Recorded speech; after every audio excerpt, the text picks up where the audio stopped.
So, hi, hello everyone. Thanks for watching this. If you guys want, you can practice with me. So, today we will be doing some basic warm up and core strengthening, hip opening, and a shoulder opening session, which is not only needed for golf and any sort of sport, but it will help you in your daily life as well. If your hips are open, if your shoulders are open, if you are doing a lot of computer work or driving or anything, flexible shoulders and hips and a back will give you a lot of relief throughout the day if you practice these every day. So we start with something called joint movements. We start with the toes. So I'm just extending and contracting my toes. Then the feet, rotating them clockwise and anti-clockwise. Again, clockwise and anti-clockwise. If you guys are having balance problems, you can put it a bit lower, do it from here. If your balance is okay, you can take it higher up. Okay, we change the leg, toes, and foot clockwise and anti-clockwise. Again, clockwise and anti-clockwise. Now knees clockwise and anti-clockwise, again clockwise and anti-clockwise. Now hip distance apart, the legs, and hips, rotate them clockwise and anti-clockwise.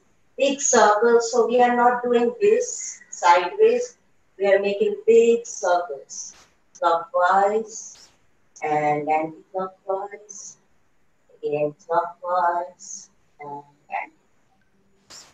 Now the fingers, make a strong fist and release. Again, make a strong fist and release. Wrists, clockwise and anti-clockwise. Again, clockwise and anti-clockwise. Elbows. Now shoulders, clockwise and anti-clockwise. Make sure that you are joining the elbows, at least try doing that. So join the elbows, breathe clockwise and anti-clockwise. Again, clockwise and anti. Now the neck, sideways, back in front, and clockwise and anti-clockwise. Again, clockwise and anti-clockwise. So these are the basic joint movements. You have seen, like, we have activated every joint in the body. So whenever you are inactive, sitting for long periods of time, just get up, try doing it. This will just take 1-2 minutes of your time, and then again get back to your work. So the next one we are doing is interlock your fingers, inhale up on your toes, and stretch as far as possible. Hold it. 1, 2, 3, 4, 5, 6, 7, 8, 9, and down. So whenever we go up in a pose or we bend back, we inhale. And whenever we release a pose or go down, we exhale. And in between the pose where we are holding the pose, it's normal breathing. So one more time. Inhale and stretch as far as you can. And hold for a couple of seconds. Exhale and down. Okay. Now, just take a small leap as far as your leg goes. Hands in prayer sign. Inhale, one side. Exhale, center. Inhale, other side. Exhale, center. So this is working on your hips, your hamstrings, your glutes. So we do a couple of them. 1 and 2 and 3 and 4 and 5 and up. Release. Now again, interlock your fingers. Stretch. Exhale. Go down and just comfortably be here. So this releases your neck, shoulder, upper back. And if you have a problem with your lower back, make sure you don't go down much because forward bending is not good for people with chronic back issues. So you can just do this much and stay here, this much stay here, this much stay here, this much stay here, as far as it is comfortable. Now again, legs wide open. Inhale, hands up. What we are trying to do, we are trying to touch the mat with our head. See, inhale and exhale and down. This is an excellent pose that not only opens up your hips and hamstrings, but it makes your back very flexible as well as strengthens your core because you have to pull the core in, engage it, and be here. Remain for a couple of seconds. 1, 2, 3, 4, 5, 6, 7, 8, 9, and first look up and go up. So just remember, whenever you are doing any forward bending, just don't get up abruptly. Like if you are doing something like this and getting up abruptly, you might get a head rush or feel dizzy. First look up, look straight, and then gradually, slowly get up. Okay? So now we will be doing a cat-cow stretch. This is extremely good for the neck, upper back, middle back, and the shoulders. So if you have any knee issues or having any knee pain or things like that, don't bend the knee too much. Keep it here and do. Fold the mat so the knee has enough cushioning. And so this is the pose we are in. Okay, so make sure you put your palms in a way that all 9 points of your palms are on the mat. So 1, 2, 3, 4, 5, 6, 7, 8, 9. Everything should be on the mat, right? All these 9 points. So here, now, inhale, exhale and rotate your back. Inhale and pull your back in. Exhale and rotate your back. Inhale and pull your back in. Exhale and rotate your back. From here, we try going up in a plank, body straight. Now, try bringing the knee in so that you can touch your forehead. Okay? So, inhale, knee to forehead. Exhale and back. Again, inhale, knee to forehead. Exhale and back. Again, knee to forehead. Exhale and back. Inhale, knee to forehead. Exhale and back. This is a very nice core strengthening exercise. From here, inhale and up in an up dog.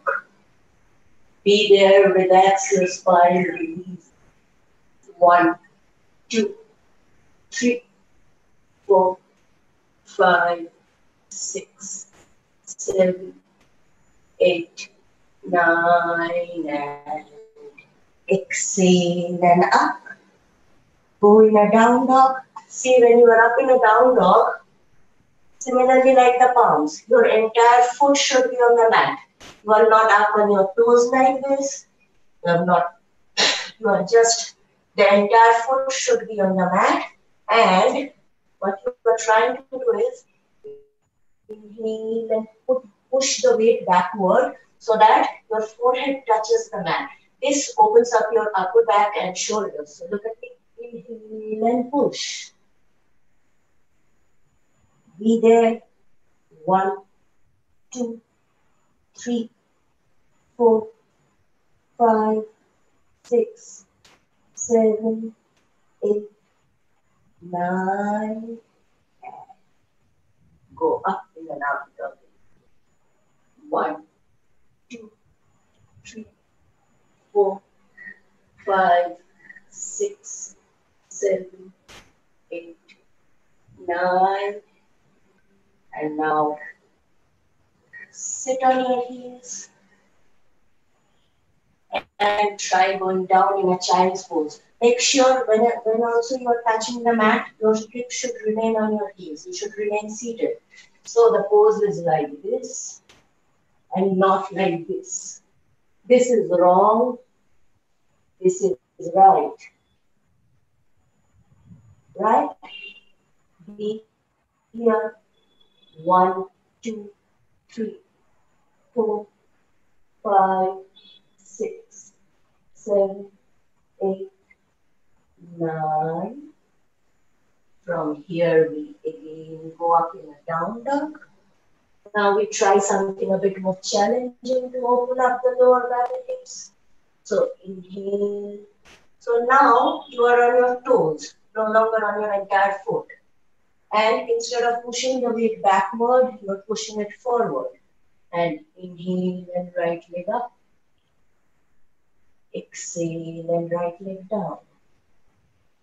Inhale and left leg up. Exhale and left leg down. One more time. Inhale and right leg up. Exhale and right leg down. Inhale and left leg up. Exhale and left leg down. Now look at me. We try to lift the leg as straight as possible. We are not doing this. We are not doing this. So this is straight up. And again, this is straight up. And we go back.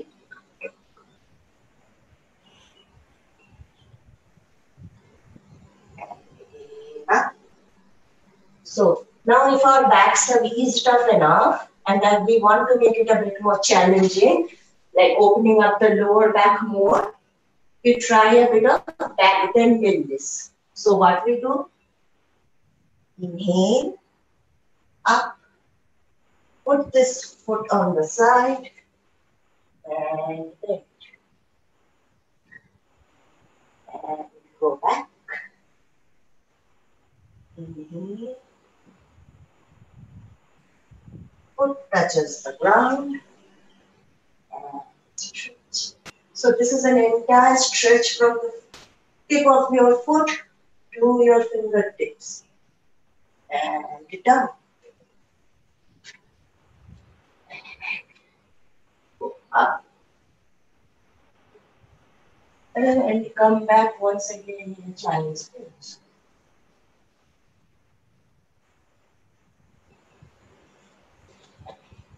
So do you guys have any questions till now? Yeah, we have some questions. Yeah, tell me. Okay. Can you please elaborate us the benefits of Surya Namaskar and when to do, and can you show it to us? Yeah, we will do that. So this is just the warm-up series I am doing. When I go to Surya Namaskar, I'll explain everything about it. So All right. what I've done till now, do you have any questions regarding that? I'm just going through the questions. Uh, can you show me after the flying lizard what to do? Yeah. The flying lizard is quite an advanced pose. I guess this is coming from one of my students. This is coming from Shinjini. Yeah, so that's quite an advanced pose. I'll show you in the class. This is not what we are doing here. So flying lizards are not what we are practicing now. I'll show you later in the class. So Shia, Yeah. Please let me know if they have any questions, whatever I showed till now. Well, I have a question. Can you show some yoga exercises for knee strengthening? Yeah, I'll show that. I'll show that. Okay, and there is one last question as of now, that what should be the gap between a meal and the and yoga practice? I didn't get the question. Your voice is breaking. What should be the gap between a meal and the yoga practice? We say ideally it should be 4 hours, but depending on what you are eating, if you are just having a banana or a fruit, you can go like maybe an hour later. But if you are having a heavy meal, the gap is usually 4 hours is what is ideal. All right, and can Can you? do your yoga after having a banana or an apple, like half an hour after that or 45 minutes after that. That won't be a problem. All right, can you show some good yoga practices for lower back? Yeah, I'll be showing that. I'll be showing that. All right, we don't have any more questions as of now. So as you go along, whatever you show. Okay, so now we are getting into the Surya Namaskar series. So the Surya Namaskar, the benefits as you have asked me. So I don't know how many of you have heard about nadis in our body. Those are like the energy channels that run in our body, and wherever they cross each other, they form a plexus called the chakra. So we usually say the right side is the stronger side, the left side is the feminine side, and the Surya Namaskar activates every muscle in the body, and it's a full body workout, and it's excellent for the chakra opening and purification of your nadis. So it gives you strength, it makes you energized, and the ideal time of doing a Surya Namaskar is first thing you get up in the morning. That's the ideal time, but sometimes I practice it in the evening too because I use it as a warm up. You can use it as a warm up before any sort of sport, before golf, before running, or if you are feeling that you can't do any exercise on a single day, you can just do 10 15 cycles of Surya Namaskar. And trust me, that's the best full body exercise you can ever do. So I'm showing you how to do the Surya Namaskar. The first is the Namaskar Mudra or the prayer sign. Now you inhale and lean back. So when you are doing this, don't bend from the waist. Just lean back. So you're pushing the knees forward and leaning back, not doing this. Okay? So inhale and lean back. Exhale and go down. Again, like I have said, if you have chronic back issues, don't go down this much. Just be here or here, whatever is comfortable for you. And if you can do the entire pose, you can just go down and touch, try touching your knees with your forehead. So this. From here, inhale, and the right leg goes backward. So see the alignment here. The left foot will be in between your palms. The right leg will be stretched and the foot stretched. So the foot won't be like this. It should be like this. And you look straight. Now exhale and your body straight in a plank. Now normal breathing. First the knees go down, the chest go down, and the chin go down. So this can be a bit challenging for many people. You have to understand the movement of the elbows here. They are not going down like this. The elbows are bending sideways here. So like this, and we are going up. From here, inhale and up, and exhale and go back. Now inhale and the right foot comes forward. Exhale and down. Inhale and lean back. and we come back and we repeat the same thing on the left side. I'm showing it like this so that you can see. One, inhale, exhale, and now the left leg goes back. Right foot between your palms, look straight. From here, flex the toes. If you just see, it's all in the movement of your toes. So you are flexing the toes, pushing your weight back, coming up, body straight. Right? From here, knees down, elbows move sideways, and your chest is down and your chin is down. From here again, stretch the toes, inhale, go up. From here again, flex the toes and push your weight back. Now the left foot comes forward and up and inhale and back. So any pose, so both sides make one cycle. So if you are planning to do 2 cycles or 4 cycles or 5 cycles or 10 cycles, make sure you are doing both sides and just not counting one side and saying that I have done. Okay, so any questions regarding Surya Namaskar? Any pose you want me to show again? Any of these? Do I need to show again? I don't have any other question regarding Surya Namaskar as of now.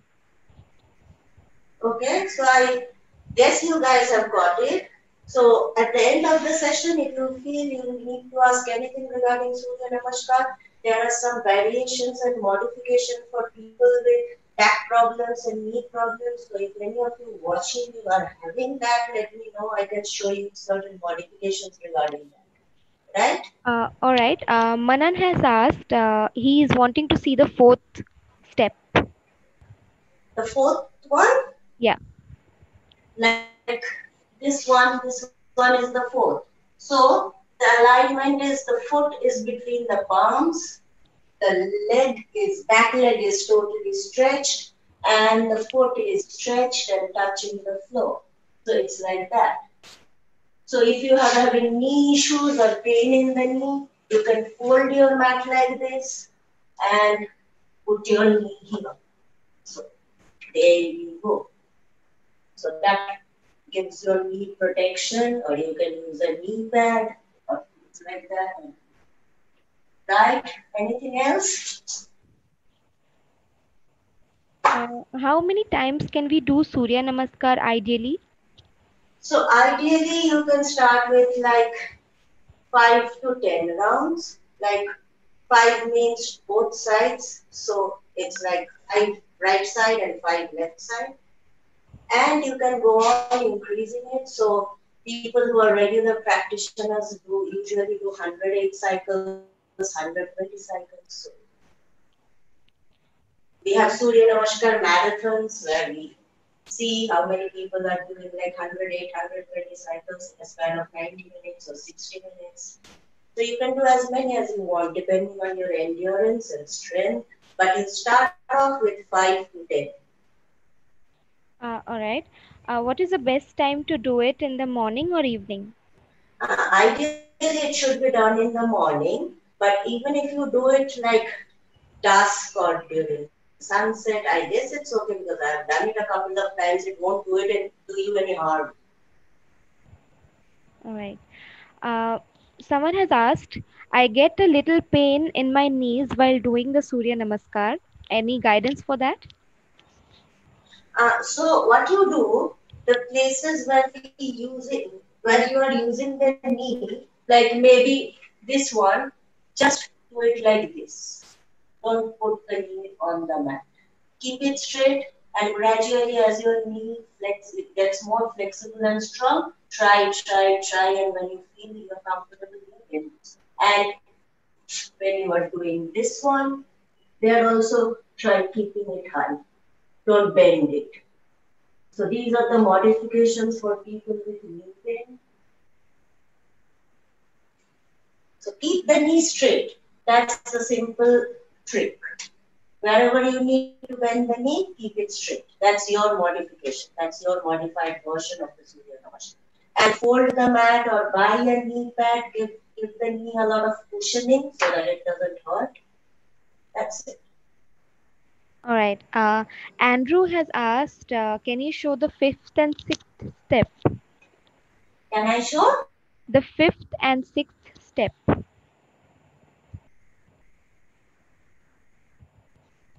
Can you hear me?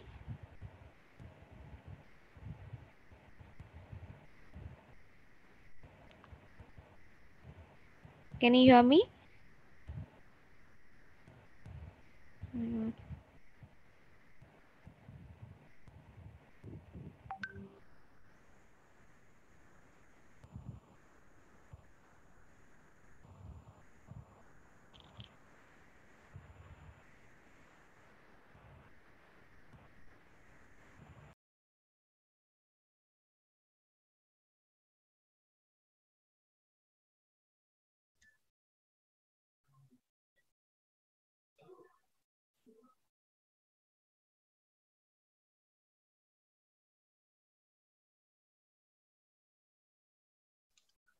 I think she got disconnected, so let's wait for her to come back. Just give us 2 minutes. Thank you.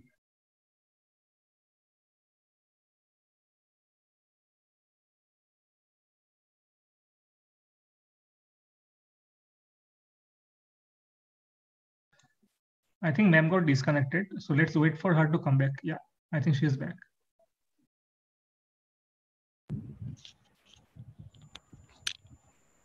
Can you hear me now? Yeah. Is it okay?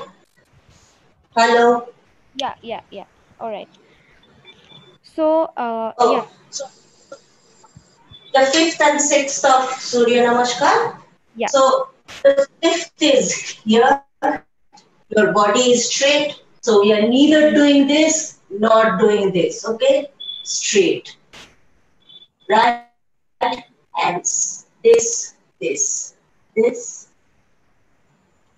and up and back. So the first plank in the series is straight. The second plank in the series is back. Understood? Hello?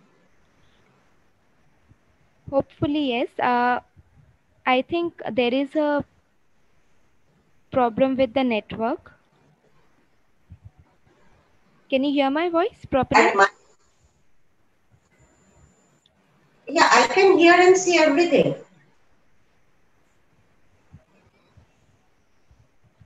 All right. So we have quite a few questions which are not related to Surya Namaskar.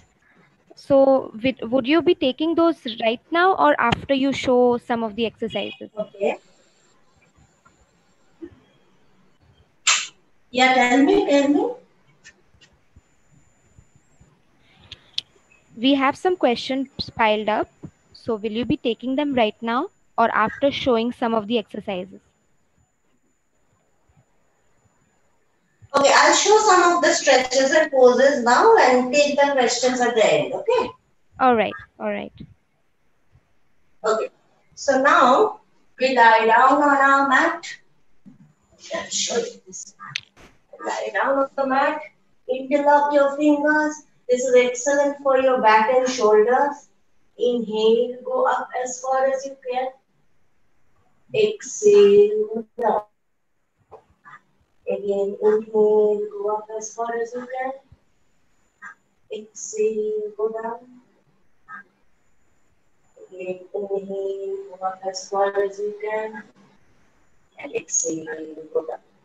So keep your hands stretched, fingers interlocked. The hands shouldn't touch your body, so shouldn't be doing this. You should be doing this. And down. Now take your towel or dupattas or belt, whatever, wrap it around your ankle. Now look at me carefully. Hold this with both hands. Inhale and pull the leg up. So this is again a full body stretch from the shoulders to the back to your hips and your hamstrings and your lower legs and your feet. And if you can go further down, even better. Feet here. Down. So I'll explain the alignment for this one. So our leg should, so the other leg which is on the mat, you should support it with your toes flexed. So the toes should be like this and will be supporting your entire body so that your body doesn't tilt to the side. And when you pull up the leg, make sure we are not going this or not doing this. We are pulling it straight up.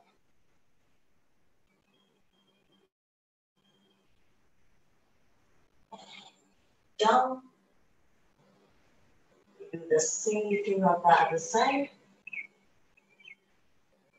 Support with your leg so that your body doesn't tilt.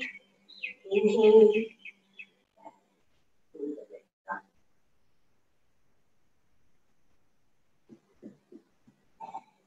Down. So this one is an excellent hip opener as well as low back opener. And we do the counter poses of these. This will strengthen your knees also. Someone has asked me knee strengthening stretches.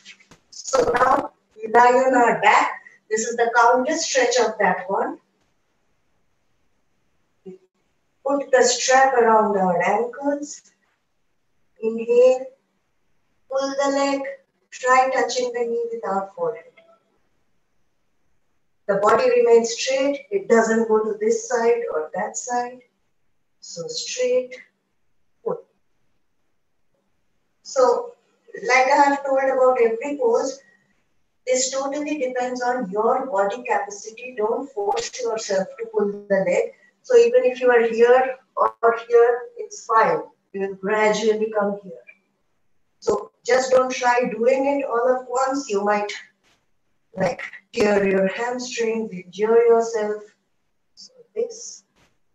And once you are comfortable with this, try doing this to the side. Straight.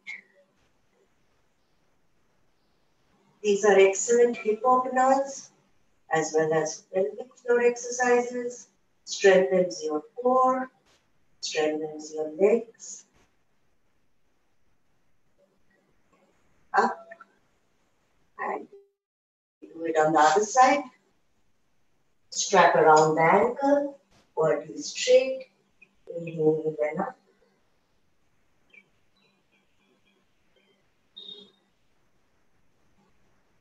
And to the side.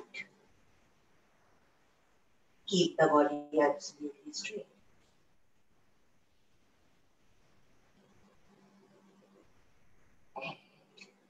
Jump. Okay. Now we have another core strengthening yoga pose, which is excellent for beginners as well as advanced sports people, as well as people doing not in sports, of course. So this is called the boat pose. Inhale, legs go up. We maintain a 45-degree with the mat and hold.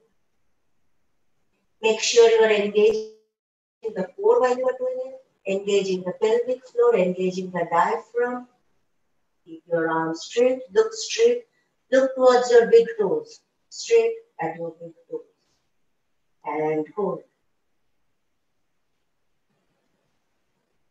So, if you think this is easy for you, make it a bit more challenging. Hold your big toes and try lifting it closer to your body. Engage the core, balancing will be easy. Look straight towards your big toes.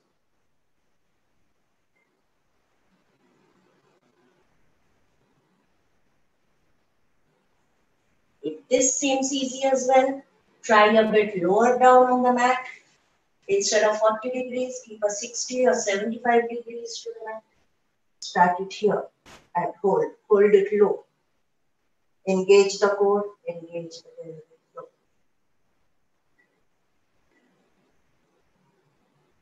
So in the boat, you can remain up to a count till 25 to 30 ideally. That helps you with a stronger core. If you can go higher up, excellent. So 9 counts or 10 counts in a boat is not ideally done. You have to hold it for as long as you can. Okay? The next easy thing I show is the butterfly. This is again excellent for your hips, the hamstrings. So, join your feet, keep a fist distance between your heels and your glutes. So, pull the feet, look straight, flutter. 1, 2, 3, 4, 5, 6, 7, 8, 9. Your back should be absolutely straight. We shouldn't be hunched like this or bending over like this. Once this is easy, leave the hands, make sure the feet are not moving from their position, and try pressing the knees further down.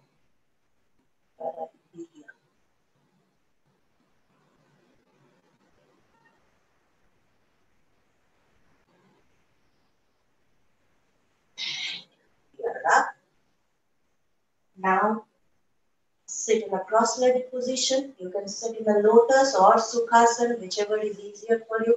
People who have knee problems, guys can sit with straight legs as well. Okay. Others, to attempt doing a lotus or padmasana, it's excellent to open up your hips. So you start with a simple seated cross-legged position. So what I tell in my class is we have one good side, one bad side. So you have to figure out which one is your good leg.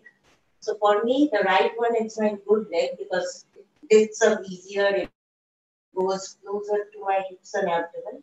The left one is my bad leg, so I'll lift it later.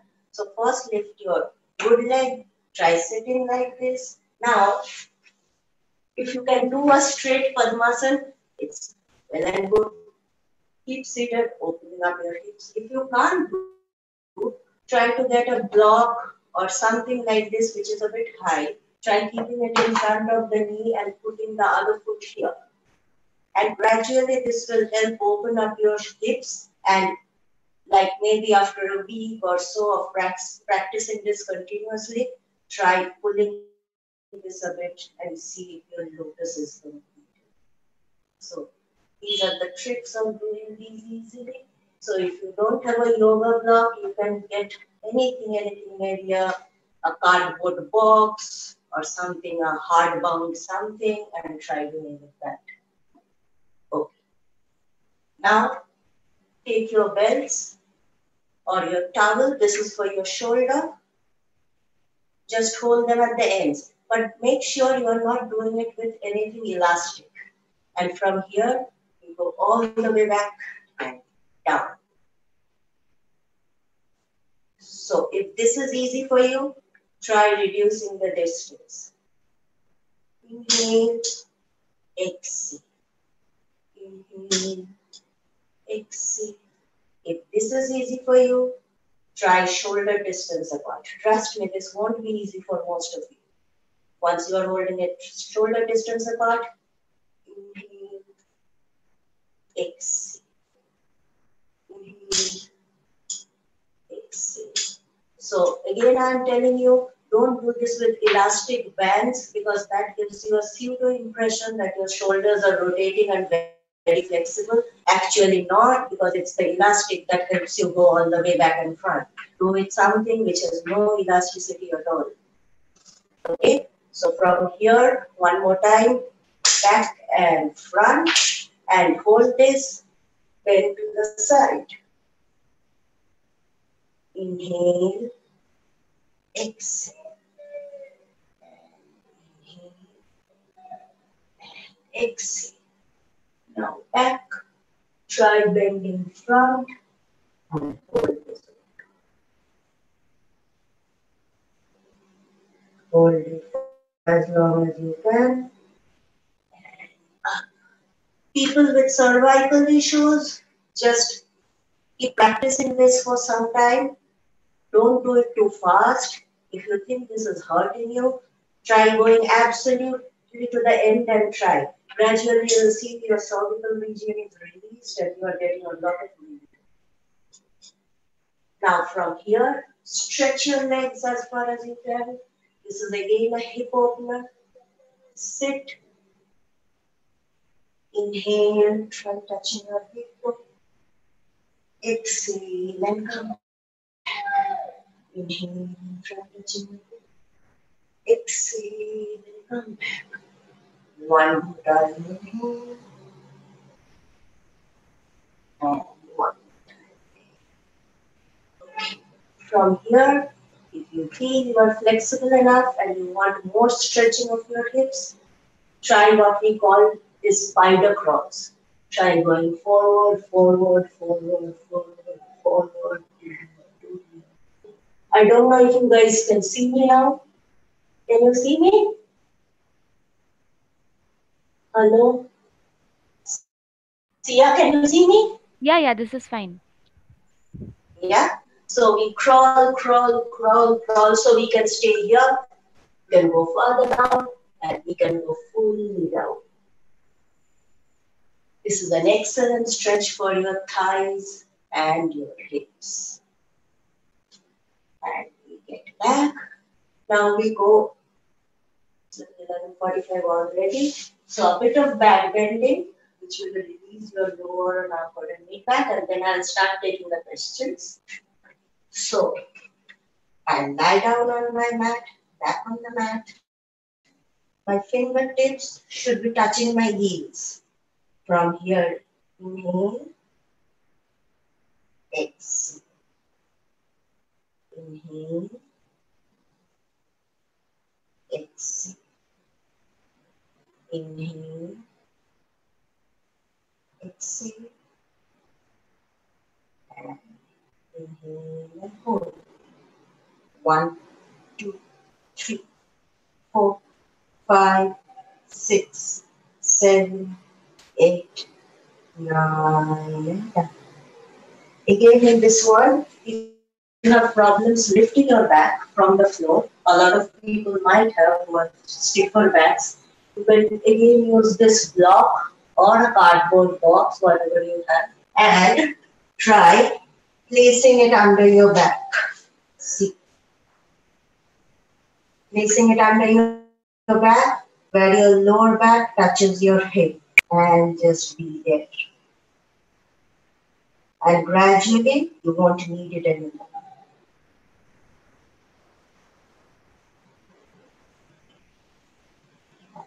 You take it out.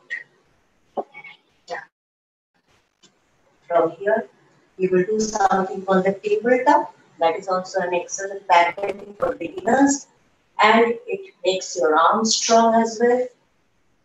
So, inhale and up. So, your palms should be facing your feet. Your hands should be shoulder distance apart. Inhale and lift up. Hold it. Exhale and go down. Now, if this is easy, you will try doing the same thing with straight legs. So the palms remain where they are, and like I have taught you, everywhere the palms should be 9 points. 1, 2, 3, 4, 5, 6, 7, 8, 9, and not like this. Okay? The palms fully on the mat. Inhale and up. Exhale and down. Inhale and up. Exhale and down. One more time. Inhale and up. Exhale and down. So these were very few beginner poses I tried to show in this session. Like, yoga has millions of poses and there's no end, and 1 hour or 45 minutes is nothing for a yoga session. So for a beginner session, if you guys just practice these at home, I'm sure in 1 week or like maybe 10 days, you will feel your body has opened up a lot more. You feel a lot more stretchy, flexible. And then if you want, we can go ahead with another session where I'll teach you a bit more advanced poses. See around the questions. Definitely. I will move on to the questions right now. Can we do a headstand? You want to do a headstand? Who wants to do it? Aronok. Aranda, you want to do a headstand? Seriously? I think Okay, do it. Show it. I'll do it with you. Come. So, how do we do a headstand? Each. See, first we measure a forearm distance. Keep it on the mat. Keep the arms on the mat. Measure a forearm distance. Interlock your fingers. And this should be a bolster or a cushion or a pillow to your head. And this portion you should place on your crown where it's sloping. So not here, not back, not front, but the place where it's sloping. So up. And now from here, we just simply walk, walk, walk, and lift our legs. Simple. And we can play in our headstand. We can do a split in our headstand. We can do whatever we want. Happy? Sia, did Aranya practice with me? Did you see? Yeah, with the wall. Anyways. Okay. Uh, there's a question. In this digital era, most of us are facing issues with our sleep, be it the younger generation or anyone. What do you suggest for a good Right. sleep? Can you specify any yoga practice help for this, like a combination of yoga and diet? See, so yoga, before going to sleep, I would advise not to do you too much cardio, like the advanced form of yoga, but simple things like the butterfly or the bridge I have shown, you can start practicing them. And some things that are very good for sleep is the Nari Shuddhi Pranayama. I'll show you that because that keeps you centered, keeps you cool, gives you a meditative feeling, takes the stress away, and like helps you sleep. So more than yoga, I would suggest that you do like 15 minutes or 20 minutes of pranayama before going to bed, but the Nadi Siddhi, not the Kapal Bhati, because the Kapal Bhati energizes you. So that is something you should do early in the morning. The Nadi Siddhi pranayama, or there's something called the Shitli pranayama, which you can do in the summers that cools your body. It so that if you are hypertensive, it helps you in that and helps you sleep. So anyone interested in learning an Adishiddhi pranayama, I'll just demonstrate it once. So the mudra, someone people usually use this, but I advise that the fingers you maneuver the way you want, because sometimes a lot of our concentration and focus goes towards how we will use the fingers and the purpose of the pranayama is lost. So what we do, we lock the right nostril with our thumb, inhale through the left, hold it, exhale through the right. Again, inhale through the right, hold it, exhale through the left. So, as you become proficient in practicing this, I'll give you a ratio. It's usually 1:4:2. So if your inhalation is for 1 second, you retain for 4 and exhale for 2. So 1, 2, 3, 4, 1, 2. So inhalation is 1, retention is 4, exhalation is 2. So do 15 minutes of pranayama or meditation before you go to sleep, and you will see it will give you amazing results. And one more thing, when you are doing your pranayama, try to center yourself. Don't go on thinking tomorrow I'll be doing this in my office, or tomorrow I have this in my homework, or these are the things that happened to me throughout the day and which I didn't like. So start, try getting rid of what will be happening tomorrow, what happened to you in the past. Just try staying in the moment, making your mind stress free, and practice your pranayama. Close your eyes always when you are doing your pranayama. Just because I was demonstrating, I was looking at you guys. Always keep your eyes closed. First, sit in a meditative posture. Try to center yourself. Try not to think of anything else, and then start your pranayama. All right, moving on to the next question. What is the right age to start yoga? So I started when I was 7, and I think that's a perfect age to start, because before that you don't have a good sense of alignment or why we are doing what. So explaining in a class is a bit difficult, and 7 is a good age to start yoga because your body is flexible. Hello, can you hear me? Yeah, yeah. Hello, All right. hello. Yeah, can you hear me? So that's, but then if you haven't started at 7, nothing is lost. You can even start at 60 if you want. Yoga is something you can start anytime and you can do lifelong. All right. Will Chakrasana help us to perform well in golf fundamentals? Yeah, of course, because it will strengthen your arms, it strengthens your hips, it makes your lower back very flexible. So in golf, I don't know, I've never played golf, but I feel you have to do a lot of torquing with your hips and waist. So the more flexible, the more stretchy your hips and waist is. So I'll show you a chakrasana and then explain how to do it. So you lie down, your palms again on the mat, shoulder distance apart, inhale in and out. So when you are doing your chakrasana, try to keep the arms straight first. So not do it like this, straight. The moment you make it straighter, it increases your arm strength, and as your back gets more flexible,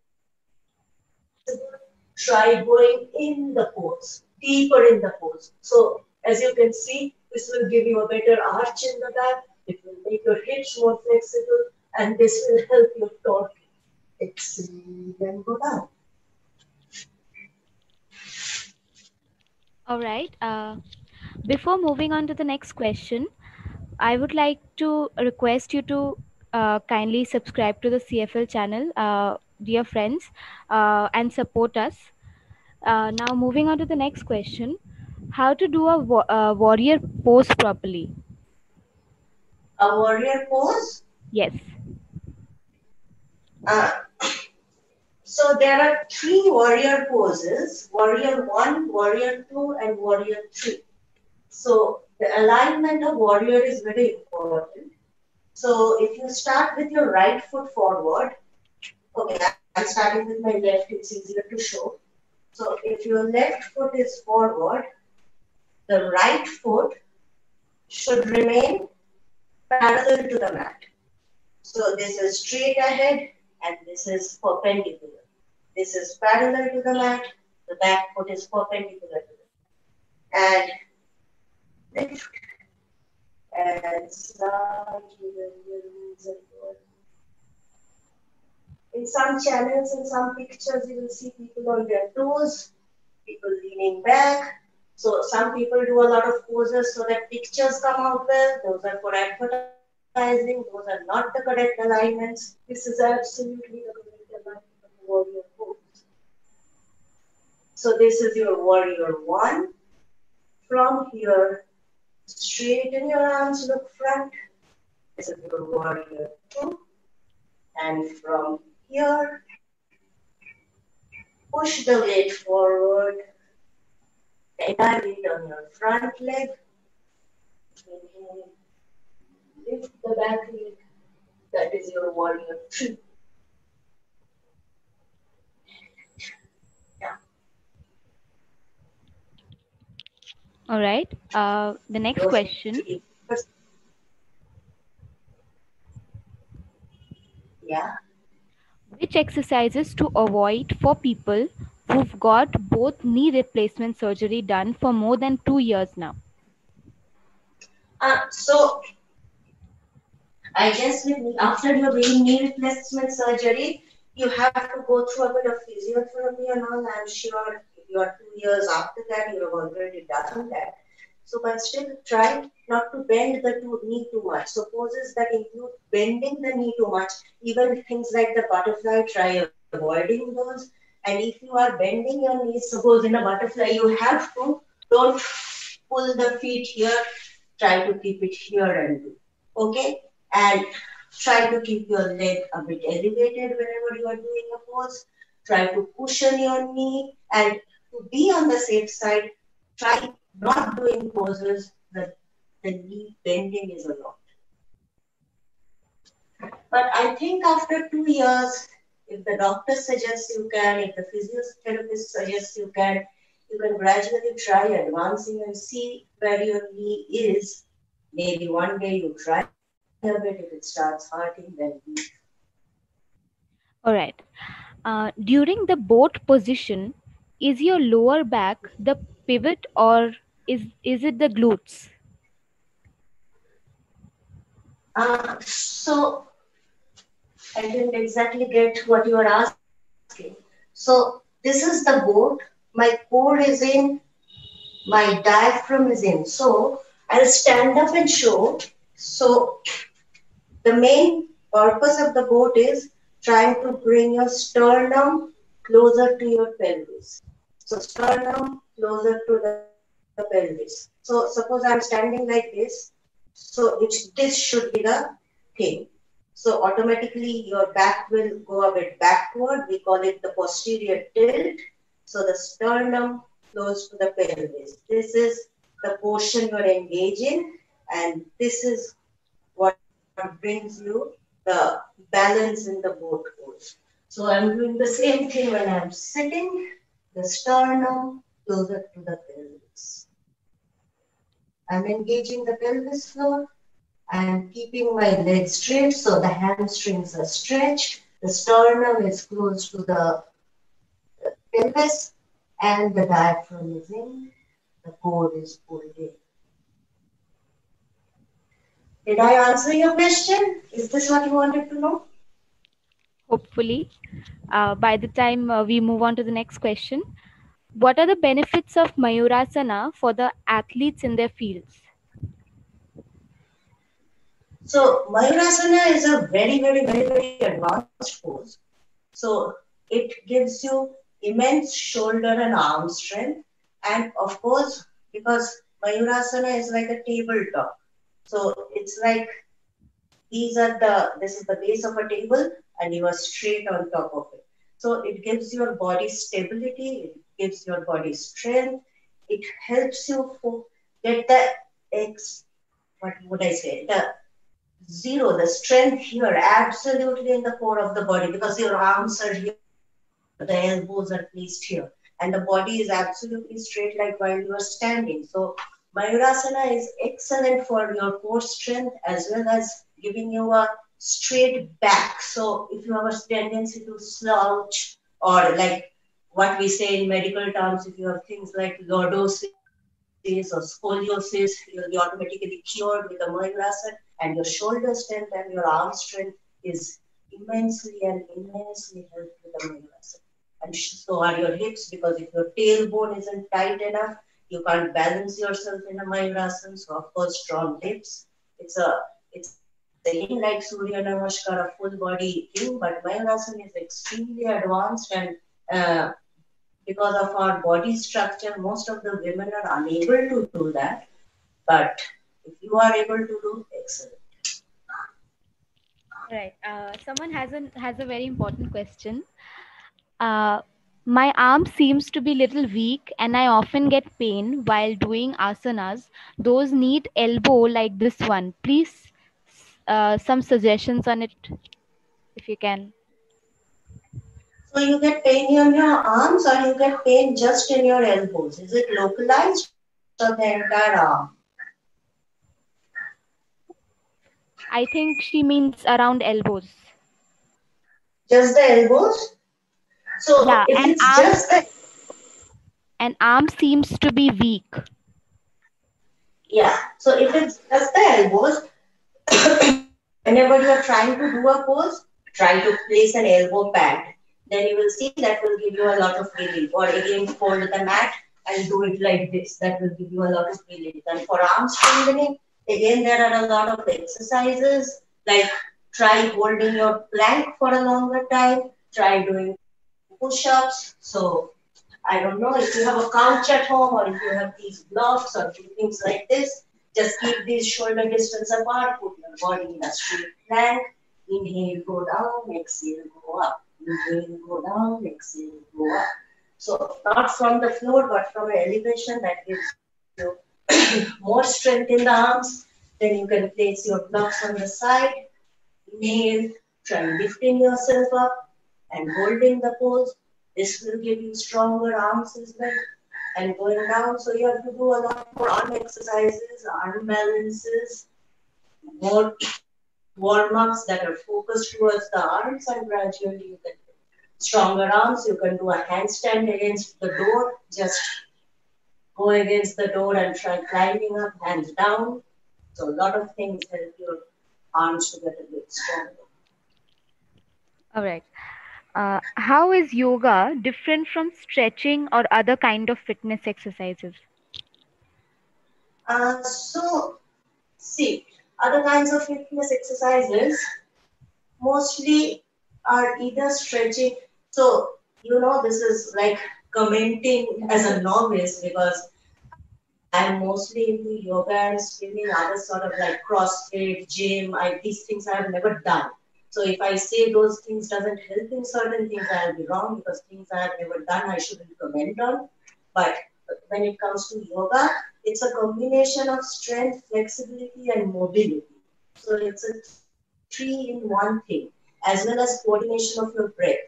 So more than the physical strength of it, it helps your inner strength, it helps your lungs, it increases your lung capacity because unless your breathing is okay or coordinated, you can't do a pose properly. Secondly, yoga involves a lot of balance poses, which makes you more focused, which helps you in your concentration.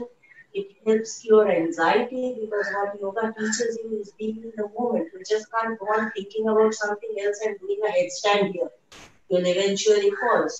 So your entire practice is being there, being in the moment. So it calms you as a person, it helps you internally, and when it comes to the physical part of it, of course, it helps building your strength, your flexibility, as well as mobility in general, because if you are strong and flexible, of course, the movement is improved.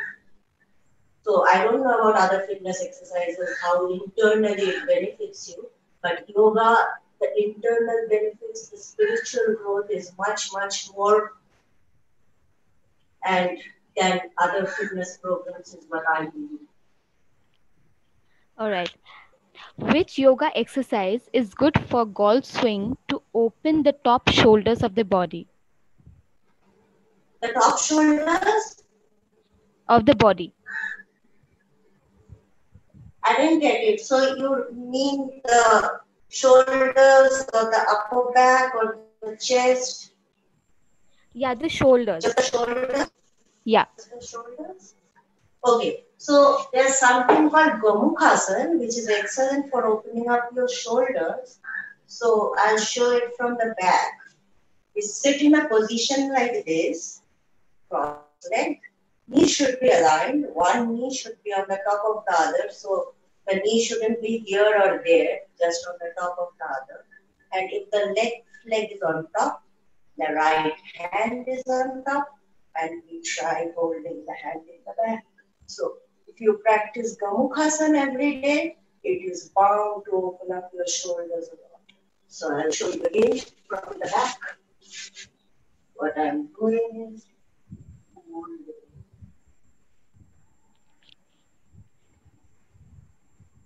So if you can't hold it, if your arms are not going that far, again take your strap and try going like this. Or here. And gradually it will open up. So this is one pose which is excellent for opening up your shoulders. There are a lot more, but maybe if we do another shoulder opening session later, I can show you. Hello. Yeah. How to do Purna Brishtika Asana and what are the benefits? How to do Purna Vrishtikasana? Who's asking this? Kaustav Kumar. A question from Kaustav Kumar.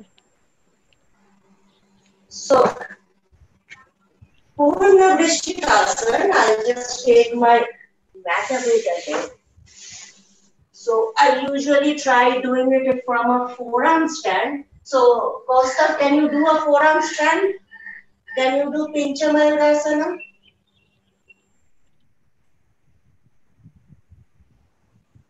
Sia? He said yes. So, you go up in a Pincha Mayurasana. Can you see me?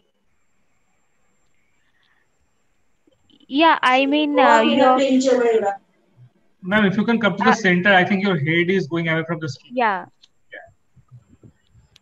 The top portion of your body, upper body is getting out of the screen.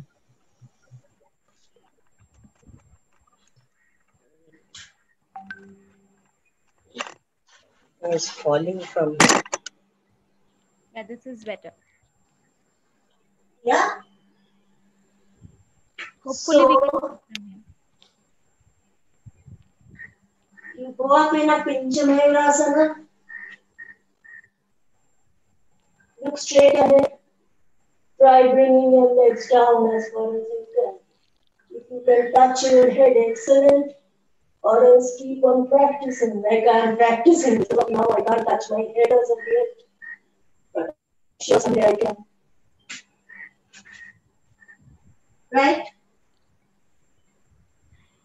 All right. So if you can do Pinchasana, that's how you go into Vrishtikasana. If you can't do Pincha Mayurasana, I teach you ways to get into it. All right. How can hot yoga benefit us in mobility and strengthening? So I'm not a very big connoisseur of hot yoga, neither I would recommend anyone to do it because it gives you the impression that your body is more flexible than it actually is and you tend to injure yourself. Yoga is something you should always do in the normal temperature, not in too much AC, not in too much heat. It's a natural thing. It's ideally an outdoor thing. So whatever your the temperature outside is your actual temperature you should be practicing yoga in. You don't need a fan, you don't need a AC, you don't need to spike up the temperature artificially because the more you sweat, your muscles get more lucid, it becomes more flexible, and you can get into poses which your body isn't ready for. That might, in the long run, injure you. So, try to do yoga in absolute natural temperature. Yeah, in our country, we sometimes tend to switch on the AC, but that's officially not recommended. All right. What is power yoga? Power yoga is, see, there are two types of yoga, Hatha yoga and Ashtanga yoga. So power yoga is something that the West has designed from the Ashtanga yoga, which has a lot more cardio in it, lot more mobility in it. Like Hatha yoga, you hold the poses for a longer time, and from one pose to the other, you like go from the pose to the other. Ashtanga yoga has got a lot of movement in between the poses, which is called the vinyasa flow, and that makes the yoga a lot more. In Ashtanga yoga or power yoga, you don't hold the poses for a long amount of time. What you do is more movement in between. So I'll just try to show you two different styles of yoga. So if you are doing practicing hatha yoga, maybe you are just inhaling and going down and holding the pose. If you are doing Ashtanga yoga, you start from here, you go down, you jump, you hold it, you go up, you go back, you go here and do the pose. So you see there's a lot of movement in between. Between every pose we do a transition called the vinyasa flow and get into the pose we are trying to do. So from this the West has designed a concept called power yoga, which has more movement in it than the traditional hatha yoga system. All right. So Arunok has asked again, can we do a wheel?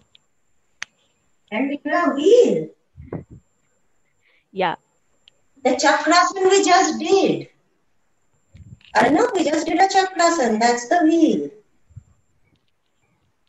All right. So we have one last question, and then we are going to end the session. Question from Andrew Bate. Who created yoga?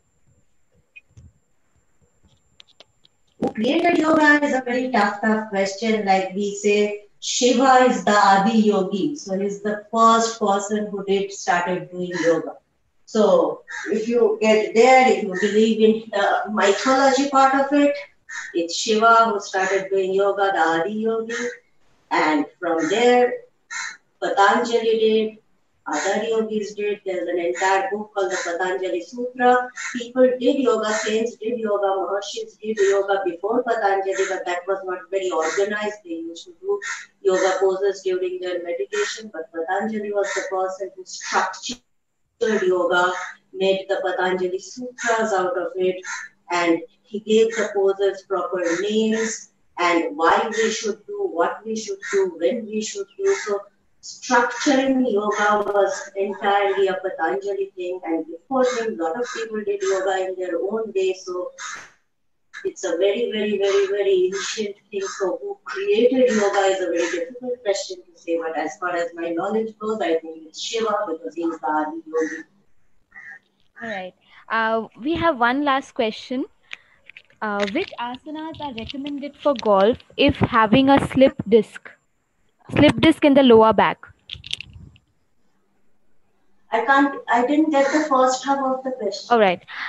Which asanas are recommended for golf if someone has slipped disc in lower back? If you have slipped disc in lower back, just don't do the forward bends at all. Try doing the back bending exercises like the bridge and a bit of camel bit by bit and see how your back feels. But I would mostly say that you get like go to a medical practitioner and ask which ways you are supposed to bend your back and which ways absolutely not. And then if you give me a regimen, I can absolutely design a course for you, like which ones to do. And if you do certain things, what are the modifications and the variations you should use to avoid your back pain. But mostly stick to back bendings and that to light ones and avoid front bendings at all. Don't do front bendings at all. Like even if you are picking up something from the floor, don't do this. Try doing this instead and pick up. All right. We don't have any more questions yet. So here we will end the session. So I'll love to have a feedback about my session. What did you guys think? Which areas should I improve in? And are you interested in doing another session with me later on? Yeah. Dear all, we would like a feedback from all of your side. you can drop in a feedback in the number 8420240000, or you can also subscribe to the YouTube channel and give your feedbacks there. Thank you so much for attending the session, and thank you, ma'am, for your If time. you questions about the session, you can maybe WhatsApp Sia or mail, and I'll get back to you with the answers. Definitely, definitely. Thank you, ma'am, for your time. Thank you. Thank Have a you. nice day. Relax. Stay active. Practice your yoga. Bye bye. See you all soon.